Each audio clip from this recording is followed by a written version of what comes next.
Dear students, पिछले classes में हमने बात की थी अंतराकाशीय रिक्तियों के बारे में, चतुष्फलकीय और अष्टफलकीय रिक्तियों के बारे में।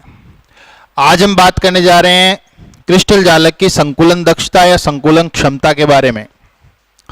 संकुलन दक्षता, संकुलन क्षमता या पैकिंग एफिशिएंसी क्या होती है?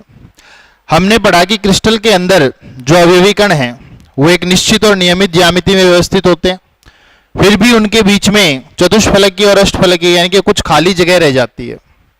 इसका मतलब क्रिस्टल का जो कुल आयतन है वो पूरा आयतन अवयवी कणों द्वारा घेरा नहीं जाता। इस चीज को आप ऐसे समझ सकते हैं कि अगर आप एक जार में कांच के कंचे डालें तो कांच के कंचों से उस जार को पूरा भर देने के बावजूद भी उस जार का पूरा आयतन उन कंचों द्वारा कवर नहीं होता।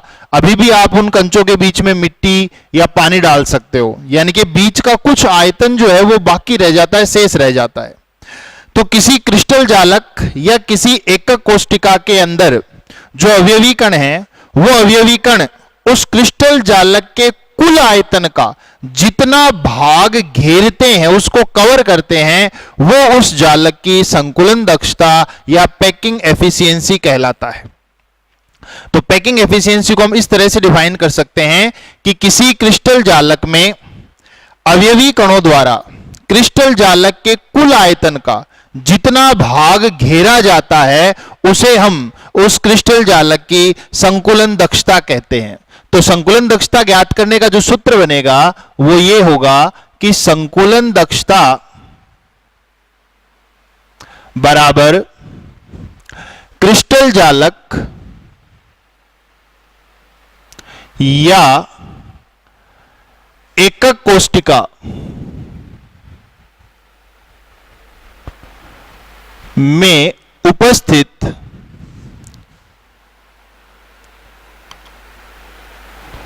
कुल अवयवी कणों का आयतन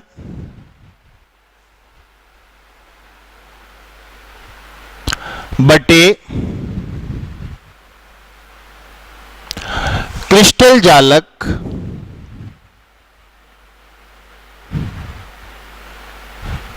या एकक कोष्टिका का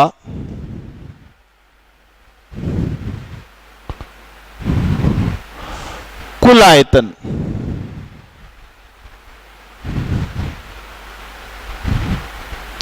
तो यदि हम किसी क्रिस्टल जालक या एकक कोष्टिका में जितने भी कण उपस्थित हैं उन कणों के कुल आयतन में उस कोष्टिका के आयतन या उस क्रिस्टल जालक के आयतन का भाग देते हैं तो जो भागफल प्राप्त होता है वही उस क्रिस्टल जालक की संकुलन दक्षता या पैकिंग एफिशिएंसी कहलाता है।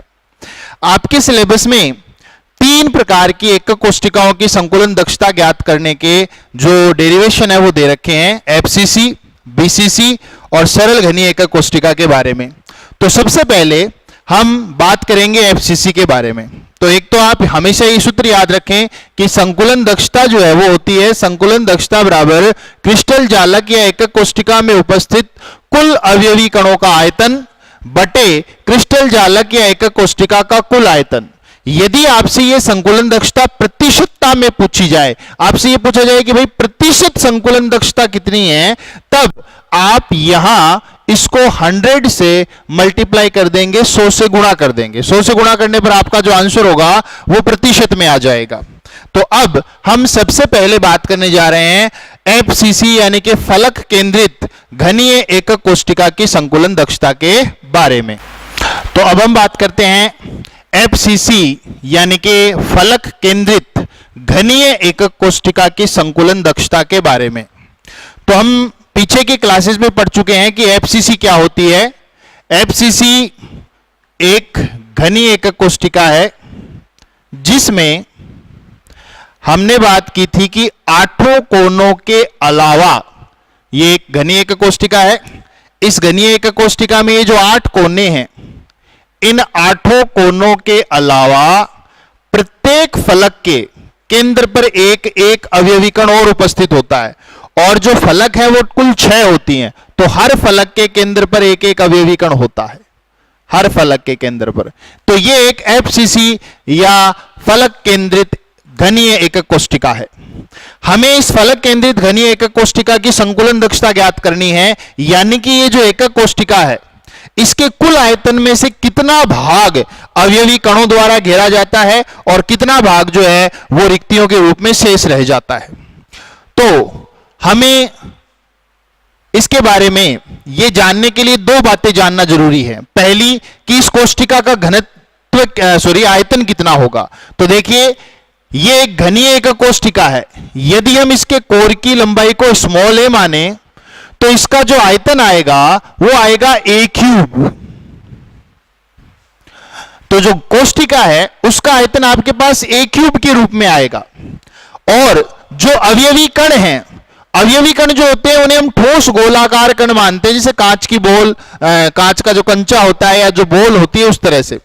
तो अवयवी कण जो है उसे हम ठोस गोलाकार कण मानते हैं। और गोले का जो आयतन है वो आप जानते हैं होता है 4/3 पाई r³। जो गोला है उसका आयतन होता है 4/3 पाई r³। तो यहां समस्या ये है कि जो कोष्टिका है उसके जो पैरामीटर्स हैं वो हैं कोर की लंबाई a के रूप में, जबकि अवयवी कण जो है उसका जो आयतन है उसमें आता है आपके अवयवी कण की त्रिज्या यानी कि r। हमें अवयवी कणों के कुल आयतन में कोष्टिका के आयतन का भाग देने पर संकुलन दक्षता प्राप्त होगी। अगर हम अवयवी कणों के आयतन में यानी कि इस वाली राशि में a³ का भाग दें तो दिक्कत यह आती है कि a और r दोनों अलग अलग रूप में हैं, तो ये एक दूसरे से कैंसिल आउट नहीं होंगे। तो इसलिए किसी भी एकक कोष्टिका के अंदर जब हम संकुलन दक्षता ज्ञात करने जाते हैं तो सबसे पहले जो जरूरी चीज है वो ये है कि हमें कोष्टिका के कोर की लंबाई a और इस अवयवी कण की त्रिज्या r, तो a और r में क्या संबंध है, यहां पर क्या रिलेशन है, यह संबंध हमें पता होना चाहिए। तो किसी भी एकक कोष्टिका की संकुलन दक्षता ज्ञात करने से पहले हमें उस एकक कोष्टिका के कोर की लंबाई और अवयवी कण की त्रिज्या में संबंध निकालना होता है। यदि हम ये संबंध निकाल लेते हैं तो उसके बाद संकुलन दक्षता ज्ञात करना एकदम आसान हो जाता है। तो देखिए हम अगर बात करें एफसीसी की, तो हमने एफसीसी में कहा कि भाई 8 कोनों पर 8 अवयवी कण हैं और हर फलक के केंद्र पर एक एक अवयवी कण है।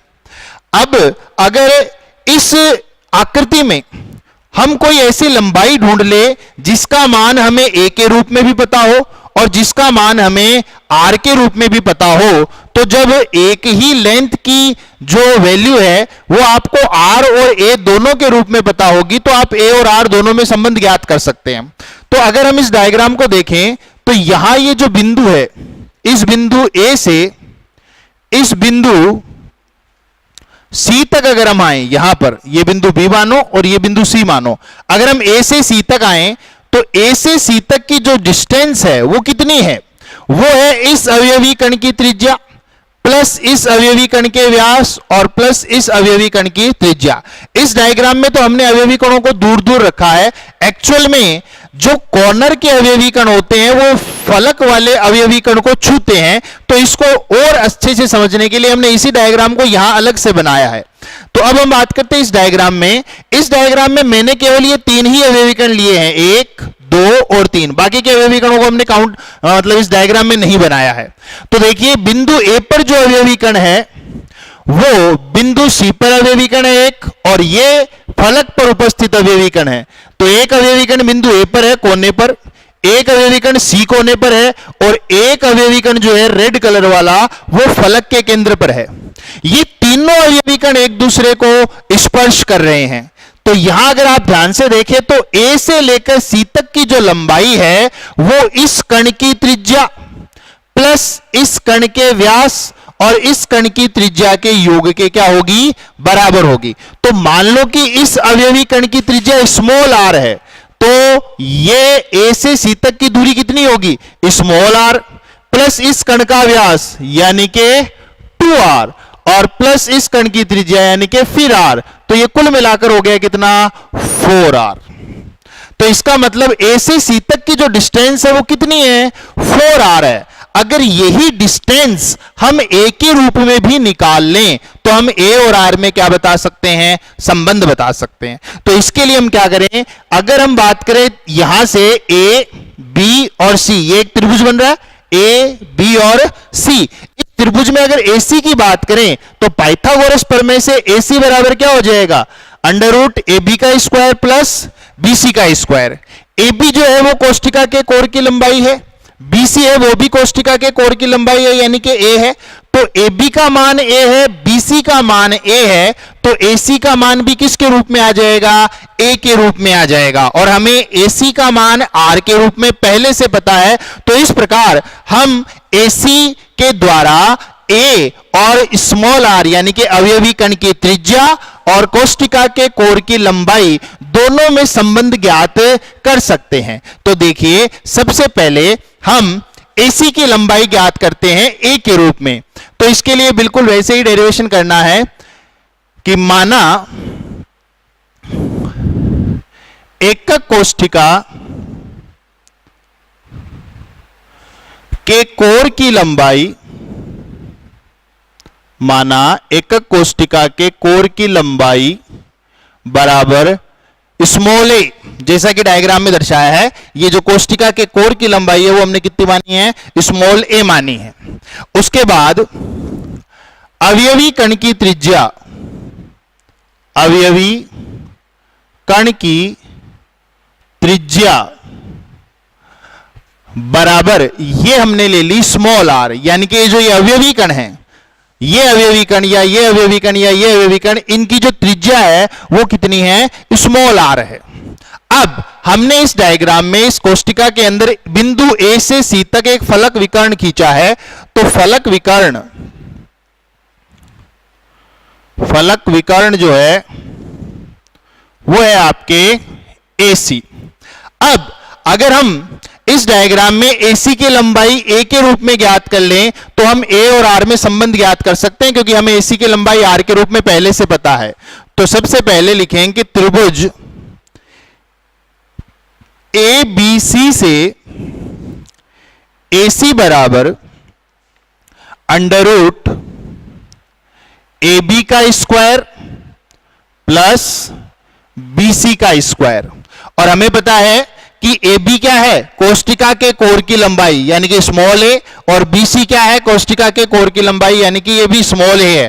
तो AB और BC दोनों का मान स्मॉल a है। तो हम यहां लिखेंगे AC बराबर under root a square plus a square. a square plus a square हो गया कितना, 2a स्क्वायर। तो AC बराबर हम लिखेंगे अंडर रूट 2a स्क्वायर। इसका अगर हम अंडर रूट करते हैं तो अंडर रूट 2 का तो आ गया अंडर रूट 2 और a स्क्वायर का हो गया a। तो AC का मान हमें किसके रूप में निकाल लिया, a के रूप में निकाल लिया। अब इसी डायग्राम में अगर हम देखें तो A से C तक की दूरी कितनी है, इस अवयवी कण की त्रिज्या स्मॉल r प्लस इस अवयवी कण के व्यास 2r और इस अवयवी कण की त्रिज्या r, यानी कि A से C तक की जो डिस्टेंस है वो 4r के बराबर है। तो एज वी नो, जैसा कि हम जानते हैं, AC is also equals to 4r, कि जो AC का मान है वो 4r के बराबर है। तो इसका मतलब AC के आपके पास दो मान है, एक AC का मान है आपके A के रूप में जो है अंडर रूट 2 इंटू a, एक AC का मान है आपके पास R के रूप में जो है 4r। इसका मतलब ये दोनों मान बराबर हैं। So under root 2 into a बराबर हुआ किसके, 4r के। अगर अंडर रूट 2 को इधर डिवाइड करें तो a बराबर आएगा, अंडर रूट 2 का भाग देंगे तो बच जाएगा 2 रूट 2 इंटू स्मॉल r।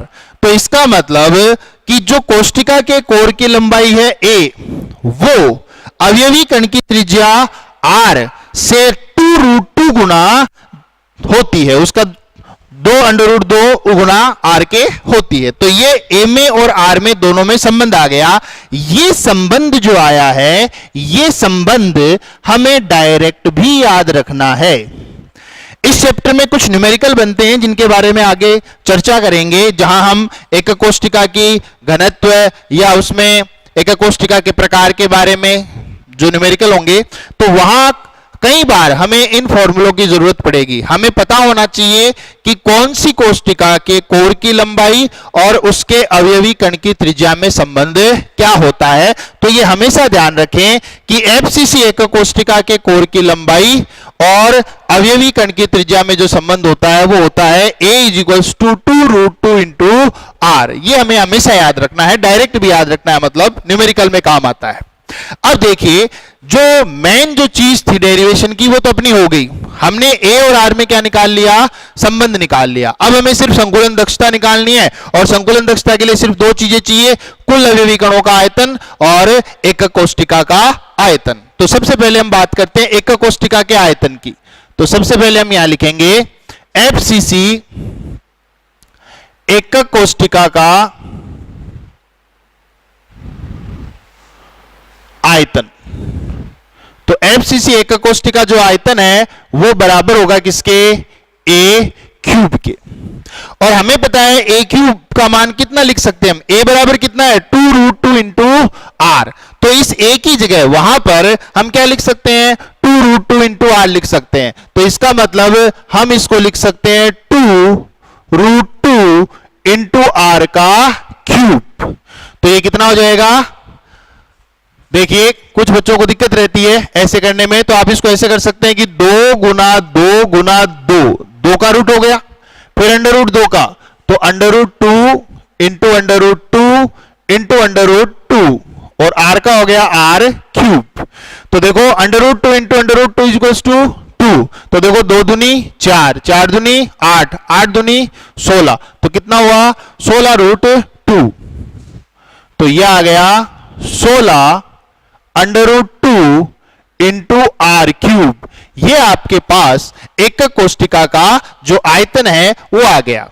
अब हमें निकालना है कि इस एकक कोष्ठिका में जो अवयवी कण है उनका आयतन कितना होगा।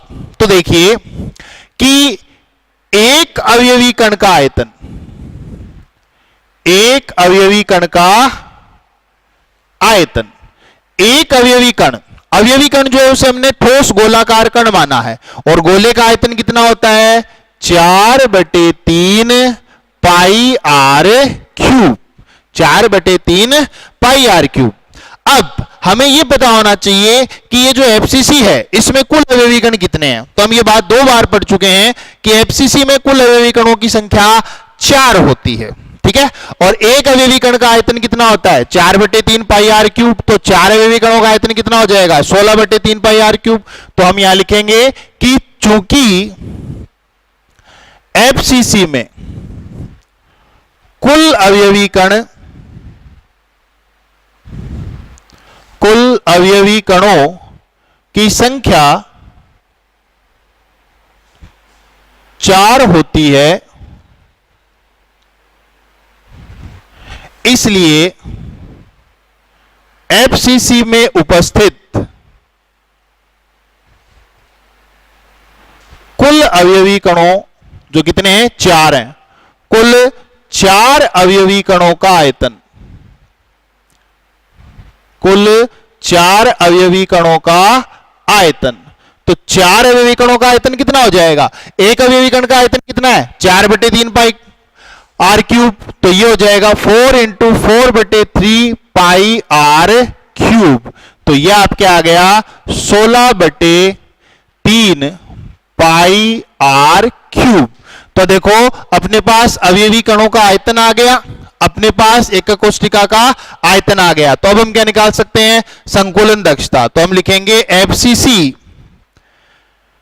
की संकुलन दक्षता बराबर एफसीसी में उपस्थित कुल अवयवी कणों का आयतन बटे एफसीसी का कुल आयतन। तो तो देखो एफसीसी में उपस्थित कुल अवयवी कणों का आयतन कितना था? 16/3 पाई आर क्यूब बटे एफसीसी का कुल आयतन कितना है? 16√2 इंटू आर क्यूब। तो ये हो गया 16√2 इंटू आर क्यूब।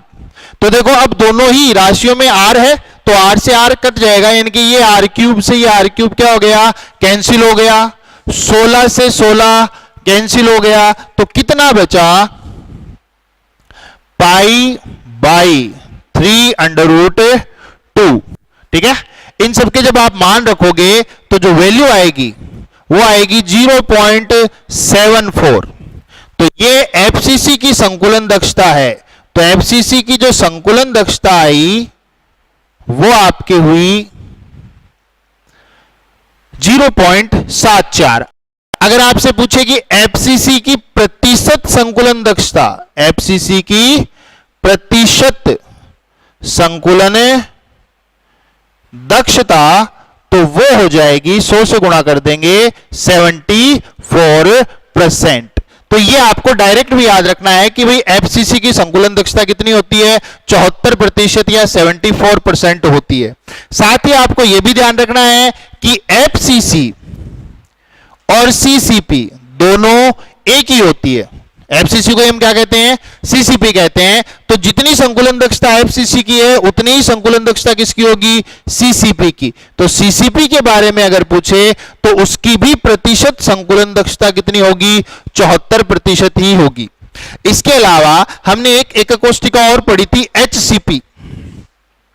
हालांकि उसका डेरिवेशन आपके सिलेबस में नहीं है, लेकिन आप डायरेक्ट याद रखें कि जो एचसीपी है उसकी संकुलन दक्षता भी 74% ही होती है। तो आपके एफसीसी, सीसीपी और एचसीपी इन तीनों प्रकार की एकक कोष्ठिकाओं की संकुलन दक्षता कितनी होती है? 74% होती है। तो किसी भी एकक कोष्ठिका की संकुलन दक्षता ज्ञात करना बहुत आसान है। केवल हमें एक ही बात ध्यान रखनी है कि उस एकक कोष्ठिका के कोर की लंबाई और अवयवी कण की त्रिज्या में संबंध क्या है। यदि यह संबंध आप निकाल लेते हो तो संबंध निकालने के बाद आप बड़ी ही आसानी से संकुलन दक्षता ज्ञात कर सकते हैं। डियर स्टूडेंट्स, अभी हमने बात की एफसीसी या सीसीपी एकक कोष्ठिका में संकुलन दक्षता की।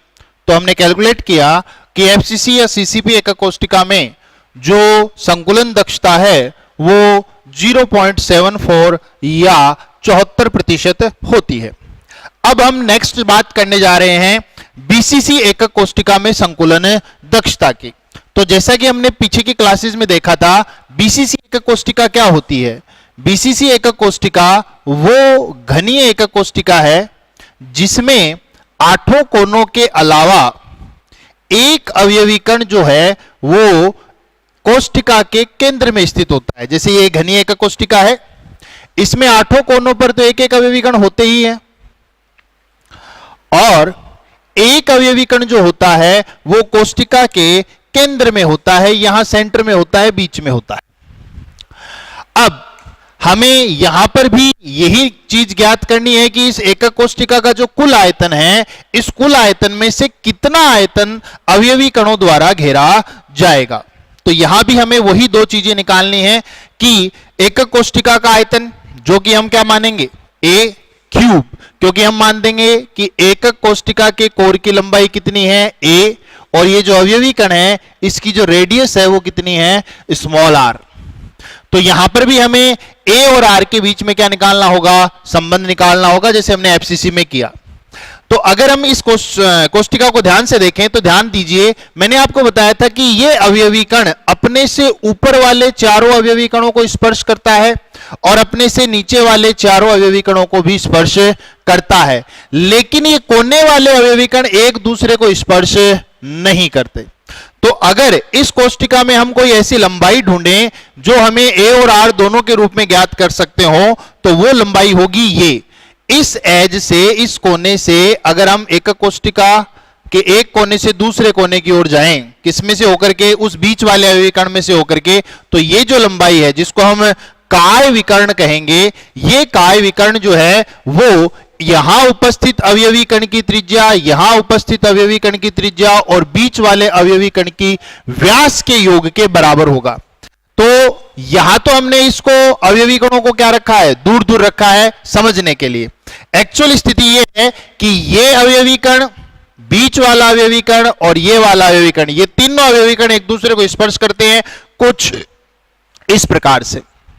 तो इस डायग्राम में अगर हम देखें तो यहां वाले कोने का अवयवी कण, कोष्टिका के केंद्र में जो अवयवी कण है वो अवयवी कण, और इस वाले कोने का जो अवयवी कण है, ये तीनों एक दूसरे को स्पर्श करते हैं। इसका मतलब इस बिंदु से अगर हम यहां तक आए, इस बिंदु तक, तो ये जो डिस्टेंस है जो इस कोष्टिका के बीच में से आ रही है, बॉडी के बीच में से आ रही है, जिसको हम बोलेंगे काय विकर्ण, तो ये जो काय विकर्ण है ये इस अवयवी कण की त्रिज्या यानी कि r, इस अवयवी कण के व्यास यानी कि 2r और इस अवयवी कण की त्रिज्या यानी कि r, कुल मिलाकर के वही 4r के बराबर होगी। तो ये काय विकर्ण जो है वो 4r के बराबर है। तो इस काय विकर्ण की लंबाई अगर हम a के रूप में निकाल लें तो हमें a और r में संबंध पता चल जाएगा। तो यहां पर भी हम सेम उसी तरीके से करेंगे कि माना कि ये जो कोष्टिका है, इस कोष्टिका के कोर की लंबाई, ये जो लंबाई है ये कितनी है, स्मॉल a है। इसके बाद ये बिंदु आपका a हुआ, ये बिंदु मानो b है, ये बिंदु c और ये बिंदु d। तो बिंदु a, b और c से अगर हम AC की लंबाई निकाल लें तो फिर त्रिभुज A, C और D से AD की लंबाई भी A के रूप में ज्ञात कर सकते हैं। एक बार फिर देखिए, हमें A से लेकर के D तक की जो लंबाई है वो R के रूप में पता है, वो कितनी है, 4R है। A से D तक की लंबाई कितनी है, 4R। इस अवयवी कण की त्रिज्या प्लस बीच वाले अवयवी कण का व्यास प्लस इस अवयवी कण की त्रिज्या, यानी कि A से D तक की जो लंबाई है वो 4R है। यही लंबाई अगर हम A के रूप में निकालना चाहें तो हम त्रिभुज लेंगे A, C और D। इस त्रिभुज A, C, D से पाइथागोरस प्रमेय से हम AD निकाल सकते हैं, लेकिन AD निकालने से पहले हमें AC का पता होना चाहिए। इसलिए पहले हम त्रिभुज A, B और C से AC की लंबाई A के रूप में ज्ञात करेंगे, फिर AC की लंबाई ज्ञात करने के बाद AC और CD की लंबाई की सहायता से हम A से D तक की लंबाई किसके रूप में ज्ञात कर लेंगे, A के रूप में ज्ञात कर लेंगे। और AD की लंबाई हमें ऑलरेडी R के रूप में पता है, वो कितनी है, 4R है। तो चलिए इसका डेरिवेशन हम करते हैं बिल्कुल वैसे ही कि माना एकक कोष्टिका के कोर की लंबाई, एकक कोष्टिका के कोर की लंबाई बराबर स्मॉल a, अवयवी कण की त्रिज्या, अवयवी कण की त्रिज्या is equals to small r। अब देखिए इस डायग्राम में AC तो क्या है, फलक विकर्ण, और AD क्या है, काय विकर्ण। तो यहां हम लिखेंगे कि फलक विकर्ण तो कौन है, फलक विकर्ण, फलक विकर्ण है आपका AC, और जो काय विकर्ण है वो है आपका AD। अब सबसे पहले हम ज्ञात करेंगे AC, तो त्रिभुज ABC से, तो यहां हम लिखेंगे त्रिभुज ABC से AC बराबर अंडर रूट AB का स्क्वायर और प्लस BC का स्क्वायर। तो देखिए AB क्या है, कोष्टिका के कोर की लंबाई, BC भी क्या है, कोष्टिका के कोर की लंबाई, जो दोनों क्या है, A हैं। तो हम AB और BC का मान अगर इसमें रखें तो AC बराबर आएगा under root A square plus A square. तो ये हो गया 2A स्क्वायर का अंडर रूट, तो ये हो जाएगा AC बराबर अंडर रूट 2 इंटू A। तो हमारे पास AC का मान आ गया अंडर रूट 2 इंटू A। अब हम त्रिभुज A, C और D से AD की लंबाई ज्ञात कर सकते हैं। तो अब हम लेंगे त्रिभुज A C और D से, त्रिभुज A C D से, त्रिभुज ACD से AD बराबर अगर हम निकालें तो AD बराबर होगा AC का स्क्वायर प्लस CD के स्क्वायर का अंडर रूट। तो यहां हम लिखेंगे अंडर रूट AC का स्क्वायर और प्लस CD का स्क्वायर। तो AD बराबर, देखिए AC का जो मान है वो कितना है अपना अंडर रूट 2 इंटू ए। अंडर रूट 2 इंटू ए का अगर हम स्क्वायर करेंगे तो ये हो जाएगा 2a स्क्वायर। तो ये हो गया अंडर रूट AC का स्क्वायर यानी कि अंडर रूट 2 इंटू ए का स्क्वायर। तो ये हो गया 2a स्क्वायर प्लस CD। तो देखिए CD कितना है, CD है कोष्टिका के कोर की लंबाई। तो CD का मान है कितना a। तो यहां हम लिखेंगे CD का स्क्वायर यानी कि a स्क्वायर। तो ये हो गया 2a square plus a square is equal to 3a square. तो AD बराबर आया अंडर रूट 3 इंटू ए। तो देखिए हमारे पास AD का मान जो है वो a के रूप में आ चुका है और हमें पता है कि a से लेकर के d तक की जो डिस्टेंस है वो 4r के बराबर है। तो एज वी नो, जैसा कि हम जानते हैं, एज वी नो कि AD बराबर है कितना 4r। AD किसके बराबर है 4r के बराबर है। तो देखो AD अंडर रूट 3 इंटू ए के बराबर है, AD 4r के बराबर है। इसका मतलब अंडर रूट 3 इंटू ए किसके बराबर हुआ 4r के बराबर हुआ। तो यहां हम लिख सकते हैं अंडर रूट 3 इंटू ए बराबर 4r। अब अगर हम यहां a का मान निकालें तो a बराबर कितना आ जाएगा, अंडर रूट 3 का इसमें भाग लग जाएगा। तो ये हम लिख सकते हैं कि a बराबर 4 बटे या 4 upon under root 3 into r. तो बीसीसी एकक कोष्टिका में कोष्टिका के कोर की लंबाई a और r में क्या संबंध होता है, a बराबर 4 बटे अंडर रूट 3 इंटू आर। ये वाला फॉर्मूला हमें डायरेक्ट भी याद रखना है क्योंकि ये न्यूमेरिकल में आ सकता है।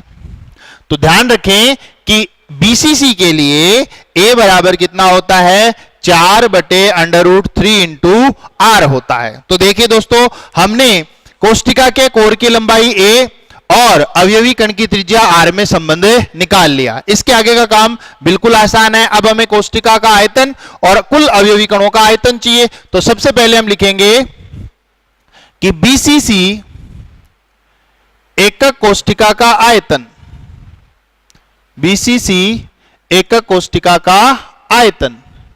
तो बीसीसी एकक कोष्टिका का आयतन, एकक कोष्टिका कैसी है, बीसीसी बॉडी सेंटर्ड क्यूबिक, काय केंद्रित घनीय, और घन का आयतन होता है कितना a क्यूब। और a का मान जो है अपने पास r के रूप में कितना है 4 बटे अंडर रूट 3 इंटू आर। तो हम इसको लिखेंगे 4 बटे अंडर रूट 3 इंटू आर का होल क्यूब। तो इसका अगर आप क्यूब करोगे तो 4 का क्यूब कितना हो गया, 4 चौक 16, 16 चौका 64। तो ये हो गया 64 बटे अंडर रूट 3 का अगर आप क्यूब करोगे तो under root 3 into under root 3 into under root 3 यानी कि 3 रूट 3। तो ये हो गया 3 under root 3 into r cube. तो ये आ गया आपके बीसीसी एकक कोष्टिका का आयतन। अब कि एक अवयवी कण का आयतन, एक अवयवी कण का आयतन, कि एक अवयवी कण का आयतन कितना होगा, एक अवयवी कण का आयतन। तो देखो हम जानते हैं कि अवयवी कण ठोस गोलाकार कण है और गोले का आयतन जो होता है वो होता है 4 बटे 3 पाई आर क्यूब, 4 बटे 3 पाई आर क्यूब।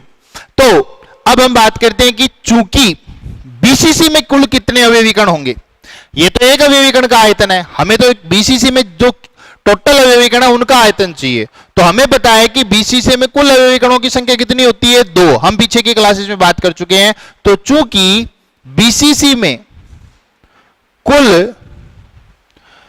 2 अवयवी कण होते हैं,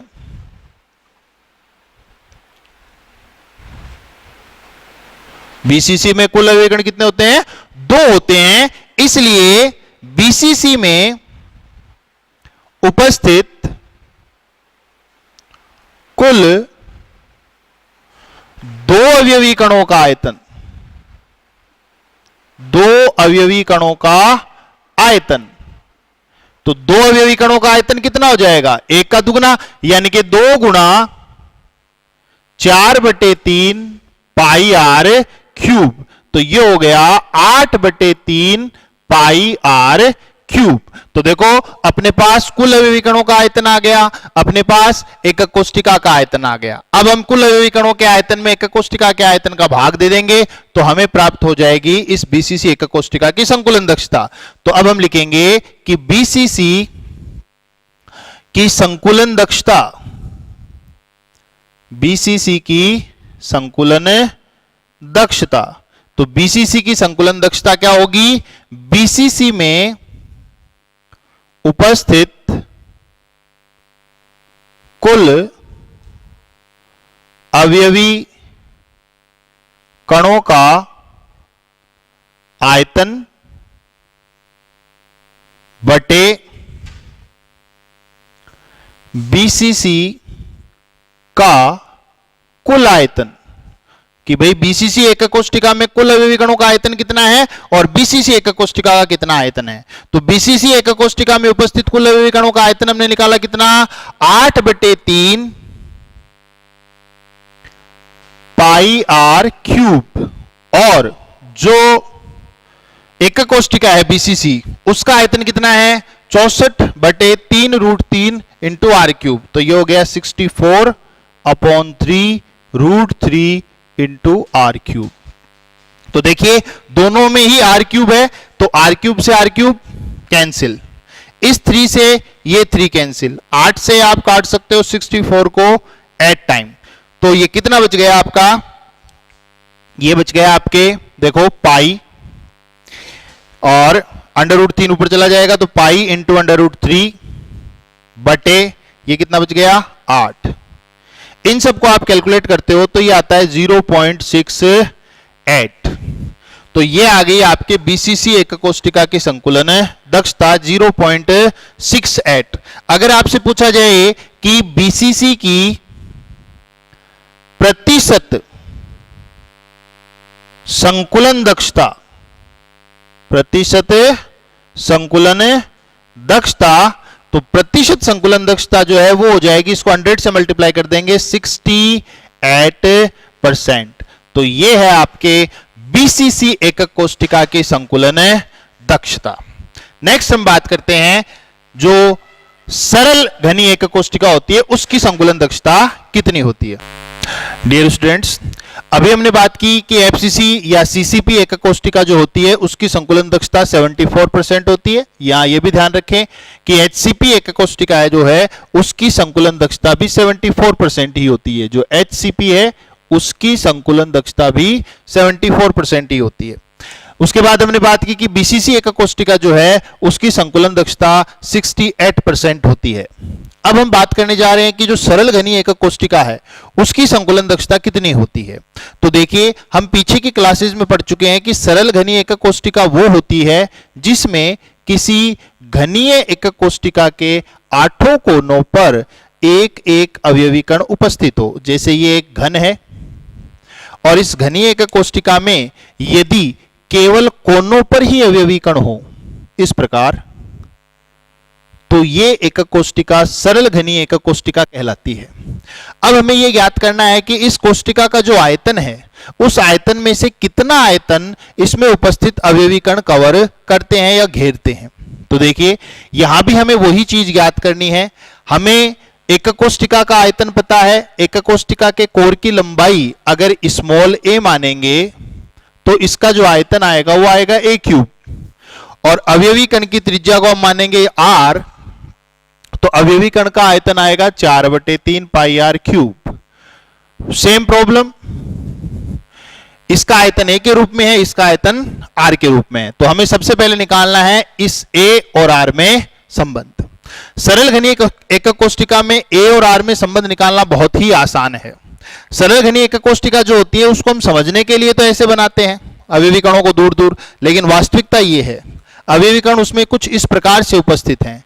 तो अगर हम देखें कि जो सरल घनी एकक कोष्टिका है उसमें जो दो कोने हैं, आमने सामने के ये जो दो कोने हैं एक ही कोर के, इस कोने पर उपस्थित अवयवी कण और इस कोने पर उपस्थित अवयवी कण दोनों एक दूसरे को स्पर्श करते हैं, एक दूसरे को छूते हैं। इसका मतलब ये हुआ कि ये पॉइंट जो है यहां, इस पॉइंट से लेकर के इस पॉइंट तक की जो दूरी है वो इस अवयवी कण की त्रिज्या यानी कि r और इस अवयवी कण की त्रिज्या यानी कि r यानी कि 2r के बराबर है। और इसी डिस्टेंस को हम क्या बोलते हैं? कोष्टिका के कोर की लंबाई यानी कि a। तो इसमें सीधा सीधा डायग्राम से ही हम देख सकते हैं कि जो कोष्टिका के कोर की लंबाई है a वो कितनी है? r और r 2r के बराबर है। तो जो सरल घनी एकक कोष्टिका होती है उसके लिए जो कोष्टिका के कोर की लंबाई है a और जो अवयवी कण की त्रिज्या है r, उसमें सीधा सीधा संबंध है कि a जो है वो 2r के बराबर है। और अगर हमें ये संबंध पता है तो हम बड़ी ही आसानी से इस एकक कोष्टिका की संकुलन दक्षता ज्ञात कर सकते हैं। डेरिवेशन को कुछ हम इस प्रकार से करेंगे कि बिल्कुल वही कि माना एकक कोष्टिका के कोर की लंबाई, एकक कोष्टिका के कोर की लंबाई बराबर हम मान लेते हैं कितनी? Small a। और अवयवी कण की त्रिज्या, अवयवी कण की त्रिज्या इसको हम मानते हैं कितना? Small r। अब इसमें हमें ज्यादा कुछ करने की जरूरत नहीं है, सीधा सीधा हम देख रहे हैं कि कोष्टिका में जो कोष्टिका के कोर की लंबाई है वो कितनी है? 2r है। तो हम इसमें सीधा लिख सकते हैं कि सरल घनी एकक कोष्टिका में, सरल घनीय एकक कोष्टिका के लिए, सरल घनीय एकक कोष्टिका के लिए small a is equals to होता है कितना? 2r। जो एकक कोष्टिका के कोर की लंबाई है स्मॉल a वो 2r के क्या है? बराबर है। तो ये बात भी हमें डायरेक्ट ध्यान रखनी है कि जो सरल घनी एकक कोष्टिका होती है उसके लिए कोष्टिका के कोर की लंबाई a और r में संबंध होता है कि a बराबर होता है कितना? 2r। नेक्स्ट जो हम करेंगे वो ये कि कोष्टिका का आयतन कितना है। तो वही कि सरल घनीय एकक कोष्टिका का आयतन, सरल घनीय एकक कोष्टिका का आयतन। तो देखो आयतन जो होगा वो होगा भुजा क्यूब यानी कि a क्यूब, और a का मान कितना है? 2r। तो हम लिखेंगे 2r का क्यूब, 2r का क्यूब। 2 का क्यूब कितना हो जाएगा?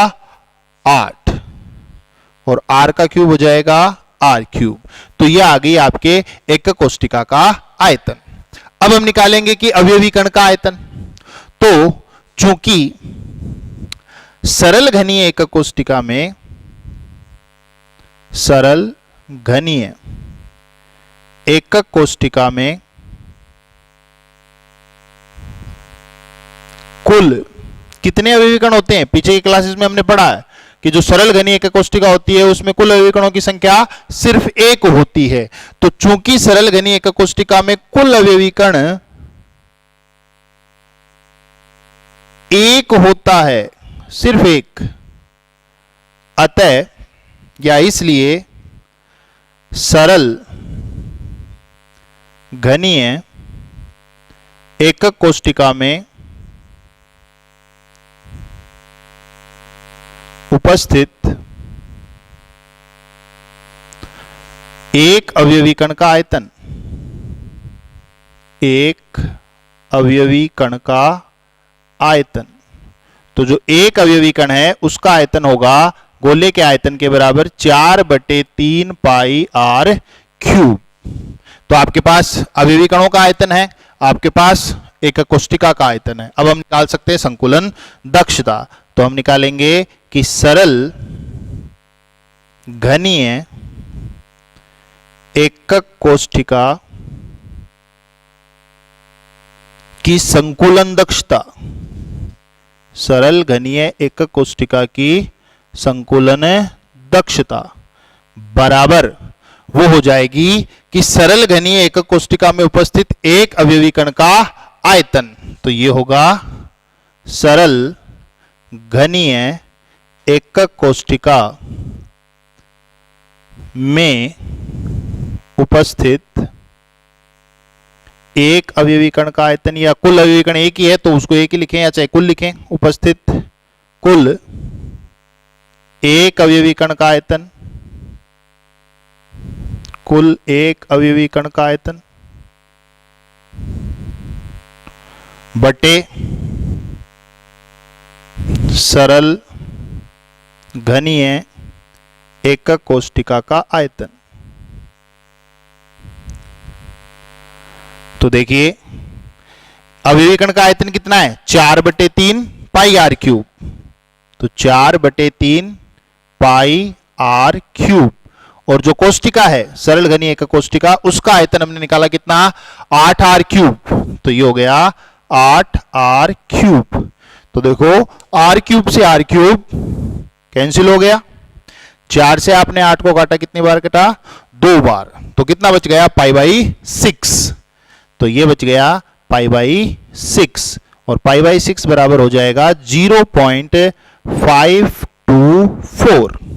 अब अगर आपसे पूछे कि प्रतिशत संकुलन दक्षता कितनी होगी, तो जो प्रतिशत संकुलन दक्षता है उसको निकालने के लिए हम इसको किससे गुणा कर देंगे, 100 से या 100 से, तो वो आ जाएगी 52.4%। तो ये है सरल घनीय एकक कोष्टिका की संकुलन दक्षता। तो हम यहां लिख सकते हैं कि जो सरल घनीय एकक कोष्टिका है उसकी संकुलन दक्षता होती है 0.524 या 52.4%। तो देखो हमेशा याद रखें कि एफसीसी या सीसीपी एकक कोष्टिका जो है उसकी संकुलन दक्षता कितनी होती है, 74%। और जो दूसरी बात याद रखनी है हमेशा वो ये कि इसमें जो कोष्टिका के कोर की लंबाई है a, उसमें और r में संबंध क्या होता है, a बराबर होता है 2√2 इंटू r। और बीसीसी जो है उसकी एकक कोष्टिका की संकुलन दक्षता होती है कितनी, 68%। और इसमें भी आपको ध्यान रखना है कि a बराबर कितना होता है, 4/√3 इंटू r। और जो सरल घनीय एकक कोष्टिका है उसकी संकुलन दक्षता होती है 52.4%। और इसमें भी आप याद रखें कि इसमें भी जो कोष्टिका के कोर की लंबाई है a और अवयवी कण की त्रिज्या r है, उसमें संबंध होता है a = 2r। तो आपको डेरिवेशन भी निकालना आना चाहिए और आपको ये जो मान है वो डायरेक्ट भी याद होने चाहिए। तो ये है आपके किसी क्रिस्टल जालक की संकुलन दक्षता। तो 3 प्रकार की एकक कोष्टिकाओं की संकुलन दक्षता ज्ञात करना, कितनी उनकी संकुलन दक्षता होती है ये याद रखें, और किस एकक कोष्टिका में कोष्टिका के कोर की लंबाई a और अवयवी कण की त्रिज्या r में क्या संबंध होता है ये भी ध्यान रखें। वीडियो को देखने के लिए धन्यवाद। चैनल को लाइक और सब्सक्राइब करना ना भूलें।